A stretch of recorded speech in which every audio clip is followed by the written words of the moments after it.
Hi, this is James Sedley. Welcome to the Living in Naples channel. Thanks so much for joining me today. I appreciate you tuning in, certainly subscribing, sharing with your friends, and liking the video. So please do so if you're enjoying the content that I'm putting out there for you.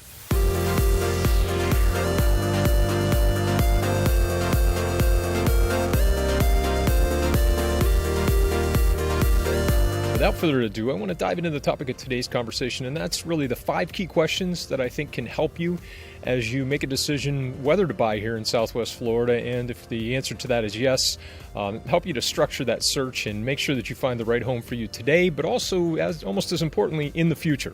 So without further ado, let me dive right in on those 5 questions that I think can help to structure that decision for you.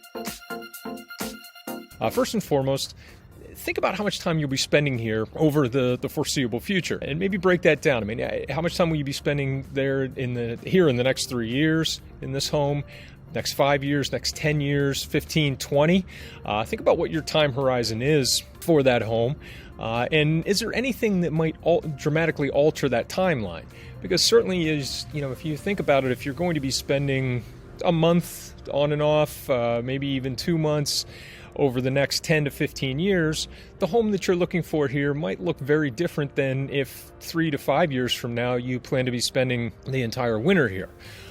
So really getting a sense of what that timeline looks like, what your time horizons are, what's realistic in those time horizons, and understanding if there's anything that might dramatically change those can be very helpful to you in structuring your search.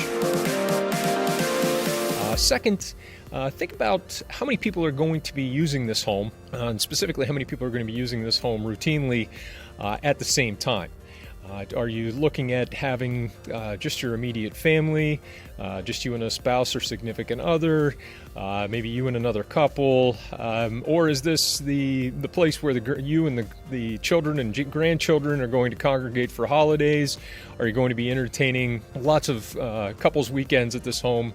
Think about those kinds of questions, because obviously that's going to impact the size of the home, perhaps where you're looking in terms of what's available for those outings and for those guests and visitors, etc.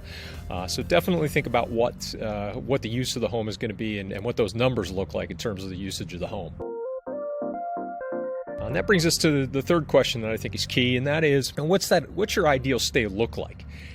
Both the amount of time that you'll be spending. Is this a weekend getaway home? On occasion, is this, again, a snowbird retreat for you for the foreseeable future where you're spending 4, 5, 6 months here? Or is it somewhere in between?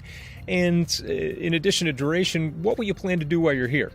Is this to be able to just relax in the home? Is this about getting out and going to the beach? Is it about shopping? Is it about dining? Is it about golfing or playing tennis or pickleball?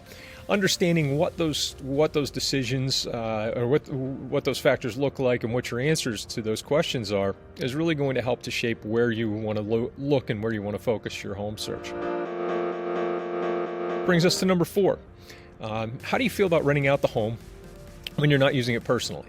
And really, this comes down to budget as much as anything else, and understanding whether you are willing to perhaps rent the home out versus whether you absolutely don't want anyone to be in this home. It's yours.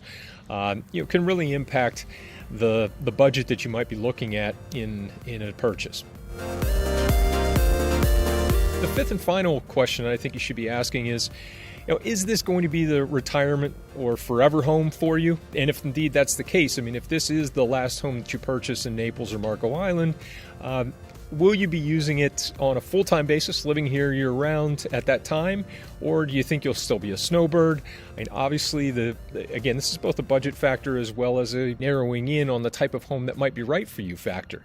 If it's a forever home and you've been used to large homes in the north, maybe that condo on the beach is not as appealing to you as perhaps moving a bit inland for the same amount of money and being able to purchase a 4 or a 5 bedroom home that allows for the entertaining, turning back to some of those other questions that you might like to do.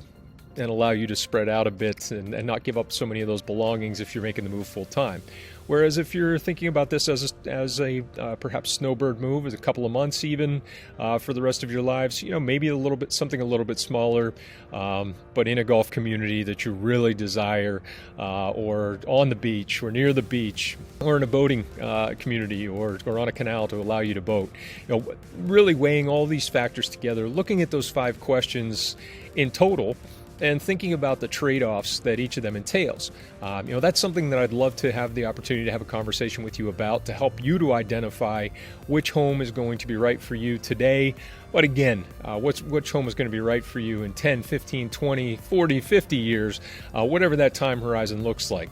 So please don't hesitate to reach out to me anytime. I'd love to have a conversation with you and help you as I've helped so many others to find their ideal home here in our little slice of paradise. And again, I appreciate you liking, subscribing, and sharing this video and the channel, and I'll look forward to seeing you in the next episode. Thanks so much.